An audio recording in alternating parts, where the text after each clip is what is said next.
in this space. Now, Madam Former, let me ask you this. How can we ensure that surrogacy in Nigeria does not lead to commercialization? You already said, I see your point. But when we look at what Biola is trying to tell us, someone is in need. Can that need be met? Because there are other ways you can adopt.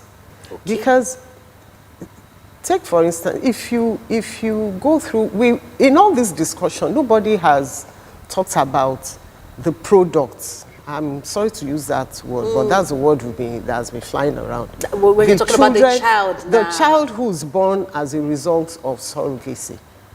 You know, has anybody done any research to look at those children? UK, for instance, they were the first to regulate, in quotes, surrogacy and all this thing. But what are the problems? So we can't say because they've been doing it, let's jump in. We have the advantage of seeing where this has led them.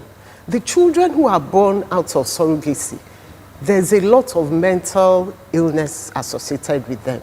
There's one woman, I think I sent it to you before I saw the was video. Addressing a parliament. Parliament, yes. Good. And she's in her 40s, at least the time that was done.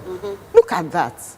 And this is something now, she said that unfortunately she has passed it on to her own children, whom she didn't have through surrogacy. So you can imagine we are going to start having children who will be dealing with things that we don't know the source. So I still advocate that this should be abolished. You can't regulate something that is already at the root. Abolish for me is a strong word. Yes, but that is it. It wasn't easy for countries to abolish slave trade. We're talking of centuries. Centuries. Look at the products of the slave trade. The people, the African Americans who are in America, who they don't know their roots, they don't, some of them are using DNA to find, okay, I'm from Ghana, I'm from this. Do we want to go down that road? But slave trade, surrogacy, I think they are two opposite ends. Yes, I'm bringing it up to say that something may look good at the beginning. It may look like an answer to a question. But down the road, centuries later, and again, you can't do evil for good to come out. It's not possible. I'm a bit uncomfortable when you use the word evil for surrogacy. It's a strong word, but that's the truth. It's quite strong, yes. And I have seen situations where a woman, got a child through surrogacy and they are living a good life. I don't know. You've seen women whom they've kidnapped. Some people, adoption agencies, they kidnap children and they sell the children. The person who buys the child doesn't know the source. The child, the couple, they are happy, but it doesn't make the source of getting that child right. That's a different case. it's a kidnap case. Let's go to Dr. Obi. Hello, Dr. Obi. Are you still with us? I'm sure you're following the conversation. Now, earlier on, you mentioned yes, you said that you wouldn't advise surrogacy at all. I think maybe because that is your line of, because that is in your line of profession as a NAPRO technology, consultant. Now, no, actually, it's because I'm a physician. Okay. You see, as doctors, we're supposed to do no harm, and you have already clearly described all the harms that the surrogates are exposed to. But if regulated, we are only just learning. Doctor, let me ask this question. But if regulated and it's properly monitored, I don't think surrogacy will continue to be a harm. Then on the other hand, my next question, let me just land on this. My next question is, okay, if not surrogacy, what would you prescribe to a woman that cannot carry baby to full term and she wants to have a child? How should she go about it? I think that you were talking, you first talked about regulation. Yes, right? I said if regulated, if surrogacy is properly regulated. Let me ask you. You live in Lagos, right? Yes. how well regulated are your traffic laws? You had to bring in that. You found your way to the studio. I'm talking about simple traffic laws. There's no way for you to regulate something as intimate and as personal as in a third party coming into a marriage to have children. Look, the world is rife historically with this practice. And women thought that they had emancipated themselves from this absolute need to prove themselves as women if they did not or were not able to have children. Unfortunately, this idea of reproductive rights has actually enslaved women again, because there's, as much as you would like to be an aeronautical engineer, the capacity to do so mentally, the access to the training, the ability to go through the process is only available to a few people. Education is a right. It's not everybody that can be an aeronautical engineer. A woman wants to have a pregnancy with hopefully her husband. And if we do not go through all that is the all that are the obstacles to this, to her ability to have a baby, we've done her a disservice. When we go through and we see that Iya's uterus is diseased beyond what can be repaired, the only licit and just option left that will not expose a third party to abuse.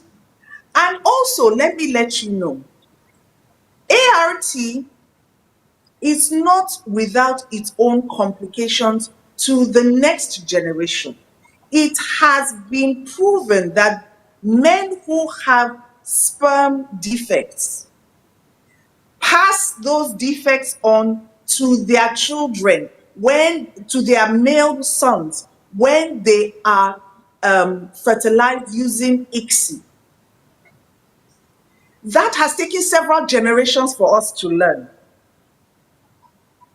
Please, can we try and regulate traffic laws and leave procreation within its natural ambit? Okay. When we have succeeded in doing traffic laws, we can see that the Okada man is not going to beat the light, the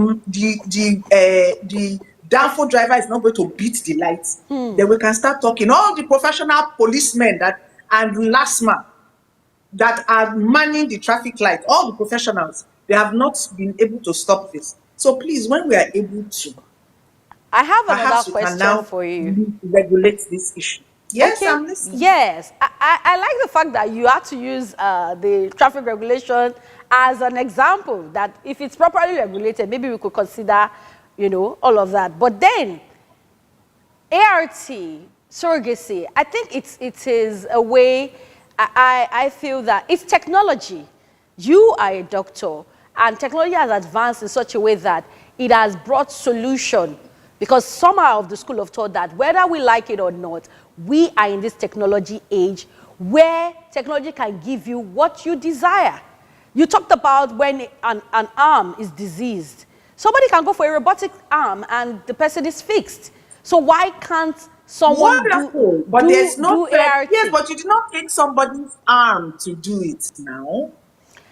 Okay. ART, I'm stressing to you that ART, first of all, its success rate vis-a-vis the actual health of the couple involved and the cost, they are put it all together, it does not do better than true natural procreative therapies. It does not do better. And to call surrogacy a treatment is a stretch by far. It is a practice that has been brought into the medical field. It's not a treatment. You are Okay. not treating the diseased uterus. You are at best jumping over what the problem is. There are some problems that you can't fix. You can't fix the uterus. Wanting the end product, and again, that is the language that is the only way to describe what is happening when one considers a child a right. I must have one. Then that is, you make the human life a product that you must get at all costs. And once you are doing something at all costs, people will suffer. Okay. I see this as a cultural, I know. Let me just, I know you have a lot of things to say. Now, I see this as a cultural mindset because many people, or some people, let me not use the word many, some people will have this mindset because of their cultural beliefs, their traditions. Oh, this is the way it has always been, and this is the way we should keep it that way, you know, continually. So my question is this.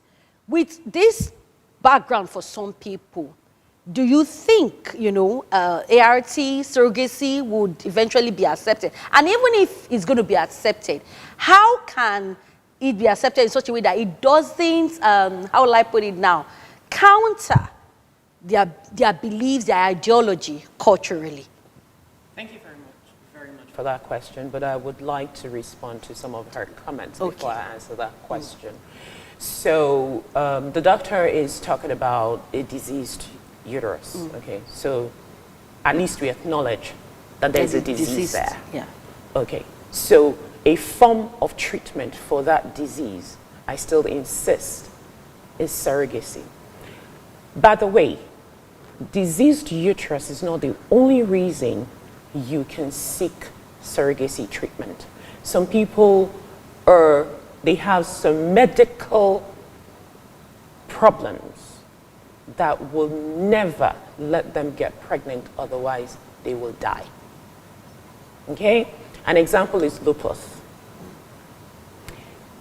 I had patients that had this debilitating disease and it affects their way of life and they desire to have a child. Married couple. How do you treat that couple? I just wanted to throw that in so that you know that it's not only a scarred uterus that gives you an indication not to be able to carry a child of your own. So many others that I can't go into right now because I'll just bore us. So let me answer your question. So yes, some people have cultural beliefs. Some people have religious beliefs. I have a family member that is a Jehovah's Witness. No pun intended, but they have the strict beliefs about how they go about their medical ailment. I don't have any problems with them. But that does not mean that they will impose their beliefs on mine. So everybody has their free will. And this treatment that we're talking about, surrogacy, is not meant for everybody. If you don't believe in it, don't do it. But don't discountenance the people that genuinely wants to complete their family by having a child. Whether you adopt, adoption is an option that we offer patients. Just so you know, it is not completely written off, but adoption is a very long drawn-out process that may never come to you. I have many patients that go through adoption process and, you know, until they hold that baby, they don't even know what's going to happen. So instead of going through that secondary emotional drag of adoption, and you have viable eggs with your husband's sperm, why don't you seek someone that is willing to do it altruistically? Because what we're talking about here is still altruistic. How much can you pay someone to carry your child? How much? You cannot pay them for carrying your child. So whoever is doing it has to have that heart and will to help the next person to do it, because there is no amount of money that you can pay that person to go through that process for you. I particularly like the fact that you mentioned the economic aspect of it now, altruistic. That is, people want to do it because they feel, you know, that I want to help you, and it's not about the money. But in some cases, that is not the situation. Let's talk about the surrogate themselves now. In some cases, they have been taken advantage of. I'll refer to the story Madam Ifeoma mentioned. That's why I said, when you do something behind, is that the right word? Yeah, behind the door, you know, not the professional way. That happens. The surrogates get exploited because they feel like, what is it? It's just to carry baby and deliver. You know, this amount is enough for inconveniences. No. It has to be done professionally so that you know that all the T's are crossed and I's are dotted to make sure you protect the surrogate at every point in time while the process is going on. This is going to be very clear, black and white, clearly stated. You want to engage a surrogate, you must be able to do A, B, C. If you can't do it, you're not ready. And they have to go through all kinds of processes, you know, counseling, through meeting the psychologist, making sure that you are really ready to go through this. And it goes both ways. As the intending parents are going through all that processes, the surrogate is going through all the processes to make sure that everybody is on the same page as to what they're engaging in. Okay. So it's not everybody that in the case they want to be a surrogate that is qualified to be a surrogate. Because there's so many screening process that goes through, and that's why it has to be done professionally. If you do backdoor, you get backdoor results. outcome. Okay. Yes. Now let me ask you, what are the screening process for a surrogate? The screening process starts from the day that she indicates that she wants to be a surrogate. How do you get a surrogate? Oh, surrogates, they call you. Some of them call you and say, I've heard about surrogacy, I've done my research, I've been following this for so many years. Now I want to explore because I want to help someone to, you know, complete their family. So they call you, you start screening them. How old are you? How many kids do you have? If you don't have any children, you're automatically disqualified. Really? Correct. Okay. Correct. That's a global standard. Okay, then you have to be medically fit. So then you're coming in, you're going through all the medical treatment, pre-screening, blood, physical examination to make sure that you yourself, even though you're putting yourself up, you're healthy enough to go through, because we don't want to put your life in danger as well. I mean, you're trying to help, but we want to make sure that you can, because if you cannot, you won't. Not if you're being screened professionally. And then after that, they now go through a barrage of counseling, a barrage of other screening, the meeting with the counselor, with the psychologist to make sure that they are actually able to go through the process. And they have to have good family support as well.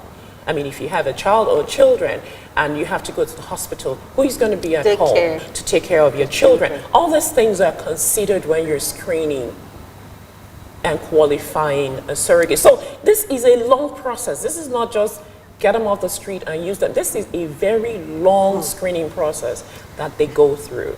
And you feel if it's properly regulated, Yes. this professional way of doing it will make it, you think so? I think so. All right, now, we're wrapping it up. What will be your final thoughts for now? I know your stand already, and I believe that someone watching too may want, want to be on the same side of your stand. But for the sake of our viewers and for information, what would be your final thoughts for now? Simple, it's hard to wrap so many things. As she was talking, I was just imagining when I was pregnant with my second son, and my first son would, Mommy, is a boy. I'll say, no, it's a girl. Mommy, I assure you it's a boy. I'm just thinking of a surrogate mother that has children already, because for what she said, you have to have children. And then they see you carry this pregnancy. and then you go to hospital and you come back empty-handed, how will you explain to those, what happened to my brother or my sister? Please. Please. People are quite open about this. Please. No, it's not a matter of being, it's not a matter of being secret, but how do you explain to a child that my brother or my sister has been given to another mommy? Please, let's draw back before we tip over plunge into this cliff. Let us abolish Let's quickly take this call. Peter, calling us from Ikorodu. Good morning, Peter. Yes. Good morning. Good morning. Thank you. So what do you want to say to our guest, or you have a contribution? Yes. What I want to say is Dr. Obi has said it all. The woman sitting at the middle, sorry I didn't get her name, both of them have said it all. The lady on black. That's Madam Abiola. Yes. Maybe she's actually speaking for, she's trying to market a surrogacy. I want to say there is nothing like genuinity in surrogacy. Everything you see there, everything they have is antichrist. I will say, before I go ahead to condemn it, I'm going through the same situation right now. My wife brought that suggestion. I told her, no way. Do you understand? Are you with me? Yes, very much with you. Yes, I heard that. All right. Okay. The other doctor said, was it the doctor or the lady who sat at the middle said, the child, when you're conceived, when the woman is conceived, the feeling, the sound, the sound and whatever, noise or whatever the child knows about is from the person, the carrier or the host, as the medics call it. That is the sound of that carrier or host, that the child recognizes. When the child is born, you take away the child from the parent, from the host, supposed parent, and give to somebody who paid that for that stuff. No, it is not for me. Both scientifically, the scientists and whatever, World Health Organization, they're making their money. So many things they do, everything they do today is for the sake of money. And money things is all antichrist. God never created things to be that way. Are you with me? Yes. She mentioned the issue of Haggai and then Sarai. The problem we have in this world today is between Haggai and Sarai, where she gave herself, she sold us, her right to Haggai, a slave woman. Do you understand? The problem you all know, Islam and Christianity, what we have today is from Haggai and Ishmael. We all know that. All right. Thank you, Mr. Peter. Yeah, that's it. Thank you very much. Thank you for your point. Both doctors have said it already, yeah. Thank you. Your point is noted. We need to go now. I need to quickly take the final thought from Dr. Obi. In less than 30 seconds, ma'am, what will be your final thought for now? 40 years from now, the technological wombs that we have been watching on WhatsApp and TikTok video, they will become mainstream in the US. And surrogacy will make it easier for professionals to say, why bother the surrogate? Why bother the natural mother? Please, just come, let's do ART and grow the woman in the artificial uterus. All these problems with incontinence, you won't need to go through with it. There's always a reason. There's always another way to destroy marriage and family. We are only on a journey. If we look to those who have gone ahead of us, we will see that the problems are such that we should not follow them. We will leave this hanging. I believe that we've been able to pass on information to our viewers, and as much as possible to make informed decisions. People are of the school of Peter called, that's his own opinion. There will be someone out there too that will be like, why not if not? If I want a child, I can go for it. It's not as serious as it is. But all well and good. I believe this conversation is still on. Yeah. You know, maybe in the future we can bring it up. We could chat online, your thoughts and stuff like that. You know, follow us on our social media platform. I want to thank you very much, Dr. Obi Lumani. Did I pronounce that way? Obi Lumani. Thank you very much, ma'am. Really appreciate you joining us today. And of course, remember our invitation for the other program. I hope we'll have you there. You know, get to talk to us so much more about fertility and infertility. Thank you very much. Really appreciate you, ma'am. Madam Abiola Deusi, thank you for all that you do. Thank you, because I believe that some people are receiving solutions, you know, through the kind of work that you're doing. It's not just about, it's not as plain, it's not as white and black as many think it is. It's just for people to make informed decisions and not to go overboard at the end of the day. Thank you for being here. Thank you. Really appreciate you being here. Ma'am, I really appreciate your thoughts. Thank you for always bringing us back to the sense that, hello, don't go too far. God had a plan, and we will stick to that plan as much as possible. And that's how much we can take at this point in time on the front burner. A very incisive one. I hope you've picked one or two things and make your own informed decisions. That'll be it for now, the break, and then we'll be back with the news. Stay tuned.